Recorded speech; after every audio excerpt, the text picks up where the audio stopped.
Hey everyone, in this video I want to talk about a technique in the black box testing called as state transition. So it is a black box testing technique, state transition. Again, it is a way for us to find out, and generate our test cases. This is why we are doing all these techniques. We want to think in a manner that increases or coverage and decreases our risk and then keeps the cost low. So that is why we are using these testing techniques, right? So state transition is a methodology that we can use as part of our black box testing. It can be applied to any type of test: system testing, component testing, user acceptance testing. It doesn't matter. So you could use it for any situation. A state is basically how a component behaves or how an application is at a certain point. So for example, let's just simply take a human example. A human being, right? In the morning, 8 a.m. Okay, it's this person's is neutral, his hunger level is neutral. Okay, by noon, he is hungry. And then at 12:30 p.m., he is going to eat, which is going to make him full. Okay, so let us just change something here. Let's not put heat here.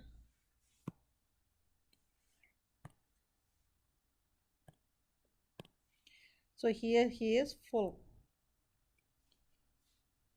Okay, and then about 4:30 p.m. he is hungry again. So let's say he's neutral. 2:30, 6 p.m. he is hungry again. Okay, and so on and so forth. So this is the states, different states. We can see neutral is a unique state, hungry, full. They keep repeating, right? There are some actions that we do. So here this is just a time lapse, right? The person is working, which makes them hungry, or their metabolism and their body is functioning, so that's what's happening. And then they are hungry. To make them full, something has to happen. That action is called as eating. Okay, again, after some time lapse, the body is functioning, so they are digesting the food. Now they are neutral, they are not full, they are neutral. And then around 6 p.m., again based on time lapse, after 2 hours your digestion is over, so you're neutral, but after that you're slowly becoming hungry, right? So we could call these actions, so I could call this as digesting. Okay, and then this could be work. Okay, whatever. So the thought process is this. So the person's hunger level, right, his state changes from neutral to hunger, hunger to full, again to neutral, and then to hunger, and then full. Something causes the person, something causes, there's a specific trigger, right? So for example, full is a trigger. How is it, sorry, full is a state. How is it triggered? By eating. When the person eats, he gets full, right? So when the person eats, he gets full. What happens if the person is full and he wants to eat? Before eating, you are going to see if you are full. If you are full, you are not going to eat. So you could think of it that way. So that would be, you will, if you are going to always check, am I full? Then that is called as a guard condition. So, you can always only go from hungry to full, not from full to full again. Because see, if in this place, if the guy again tries to eat, we are going to have a condition there saying if you're full, you don't want to eat. Okay, so that prevents that action from happening. So this is a very simple layman example that I've provided you. We can do a little bit more complicated one that would be more on the line of what happens in the real world. So we could take the example of a car. Okay, so we have a car here.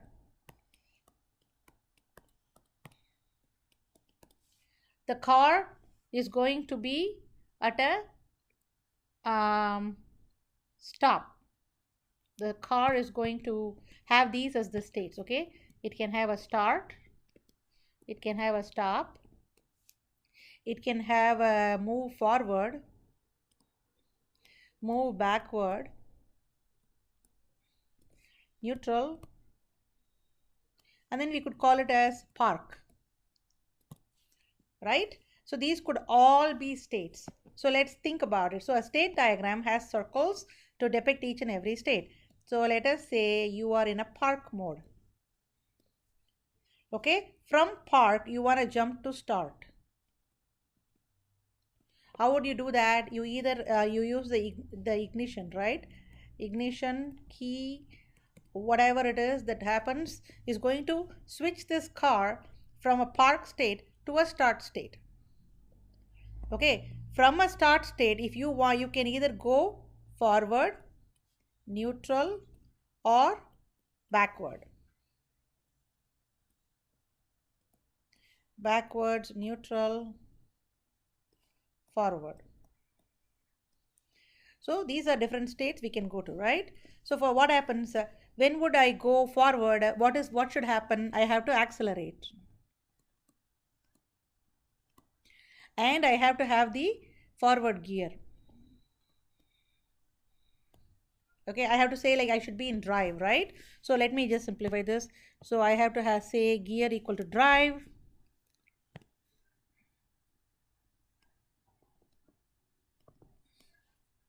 Okay, how do I go to neutral? My gear becomes neutral.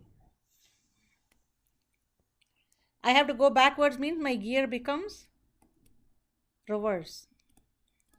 So when I take these actions, these are the triggers.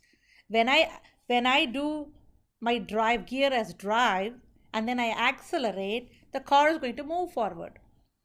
Okay, how do I stop the car? All of these states will come to stop when I apply the brakes, right? Apply brake.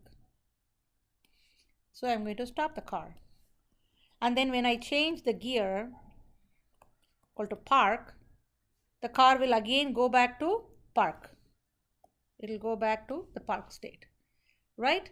So just this will give you, so we can just put a park here again.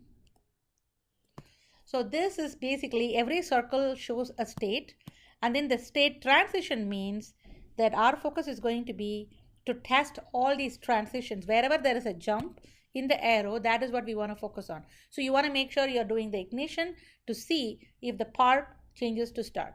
Then you're gonna like do the gear reverse, make sure it goes back. Gear neutral, make sure it's in neutral. Gear drive, make sure it goes forward when you accelerate. So those are your conditions. So test conditions are going to be driven based off of your transitions. Test condition equal to transition. Okay, and then there will be some situations where you want to make sure that there is a guard condition. A guard condition is, for example, let's see.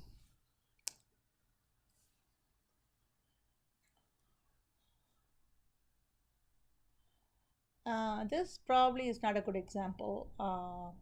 The guard condition worked fine for, we had a really good guard condition for the eating situation where if you're full, that is your guard situation. You don't eat again.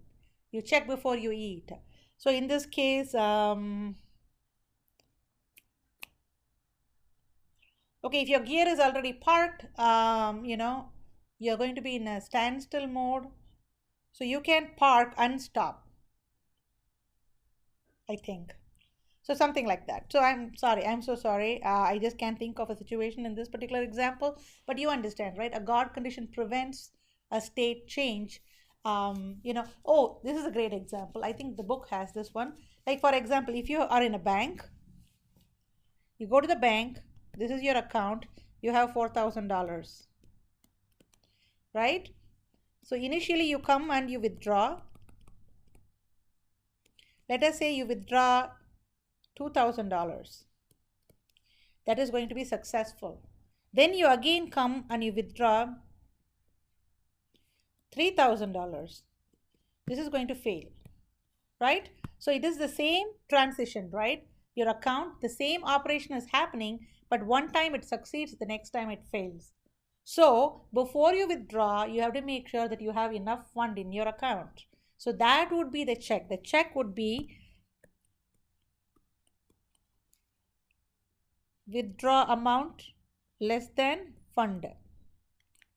So this is going to be your guard condition for this transaction withdraw, right? So when you're trying to like withdraw from your account, you want to make sure that that condition is met before you can withdraw any money, because first time for the same transaction withdrawing money it worked, second time it didn't work because there is an extra condition there. Okay, so this is a good example. I think your book has that. So I basically, transitions are what we test. We want to make sure that we are testing every single transition. So what does the test condition look like? So the way we do it is we just put all of our transitions here. 1, 2, 3, 4. So the conditions we are going to be having are going to be, state 1 is going to be, what did we say? So park, start, stop, forward, backward, neutral. Yeah. Start. S2 is stop. S3 is going to be, oh, S1 is park.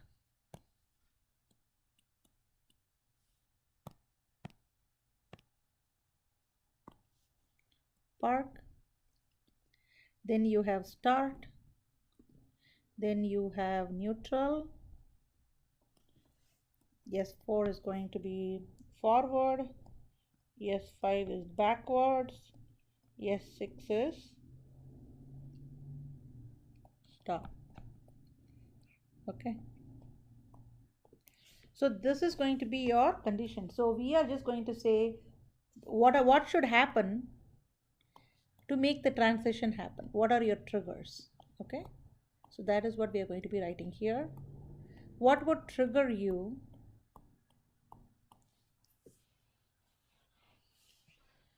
so from park S1, if you want to move to the next one, S1 park to start, right?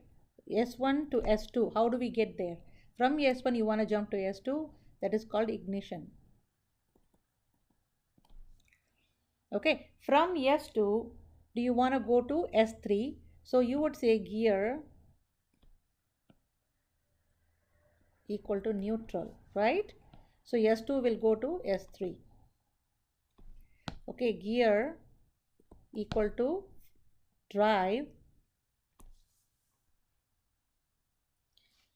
and speed greater than 0.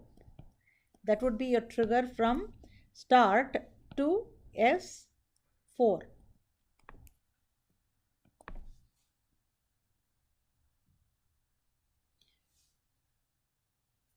Okay, so the next one will be gear equal to reverse, and then that would be the next condition for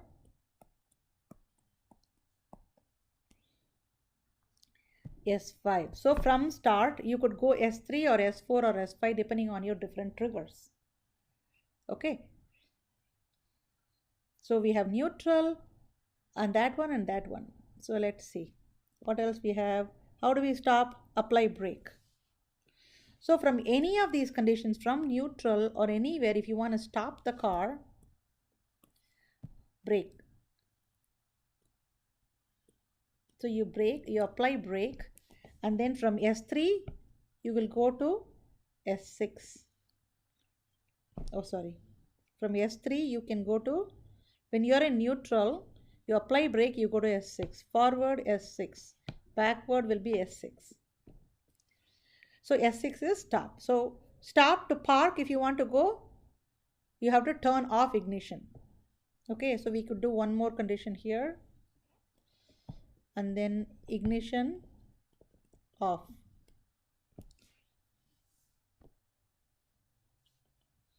So we can change this to ignition on, and then the last one could be ignition is off. So basically what is happening is the more we look at it, the more we are like streamlining it. So stop to park is going to be, when ignition is off, you know, so we kind of like got all the transitions. So these are the conditions you'll be testing. Wherever we have filled up data, that is the only place we have to test.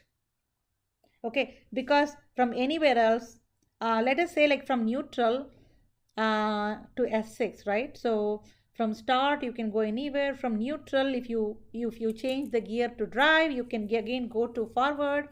You could just add more conditions here. From neutral, if you change the gear to drive, you could go to forward, S4, right? From neutral you can go forward. From neutral you can go reverse. From neutral you cannot go to neutral, so that condition won't work.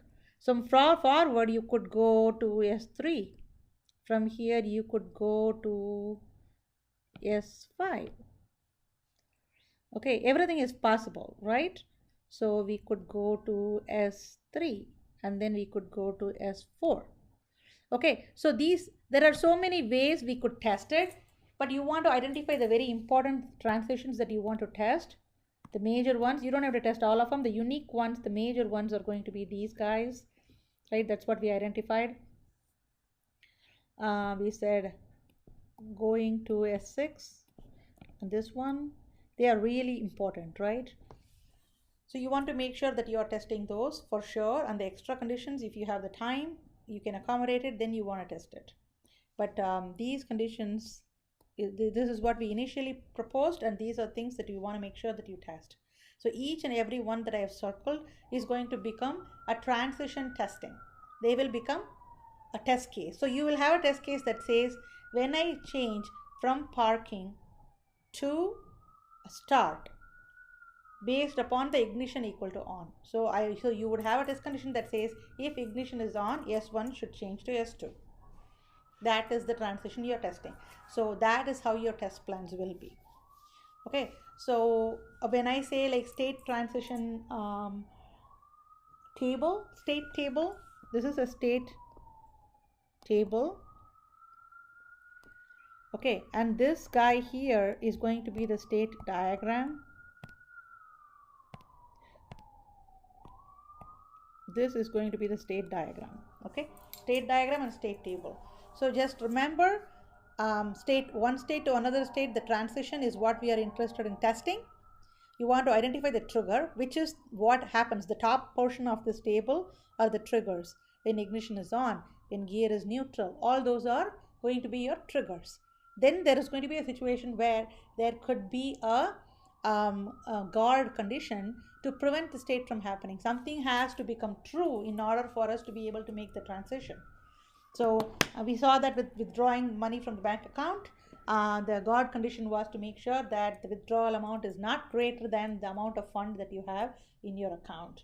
So I can think of a situation here in this particular one, but not everyone will have a guard condition, so that is okay. So I hope this makes sense. Again, think about it. It is not that, if you do one strategy versus another. So if you are going to have a lot of transitions like this, state transitions in your logic, then you want to consider this as a technique. If you're going to have a lot of rules, like how we saw before, that is a situation where you want to make sure that you are using the decision table. So there is a uniqueness to each and every technique, and depending upon your scenario, you want to make sure that you have a good mix of all the different techniques that we have visited so far in black box testing, and then apply them to your different test cases, and make sure that you are having good coverage so you can have good quality code. Thank you. I hope this was helpful. Have a great day.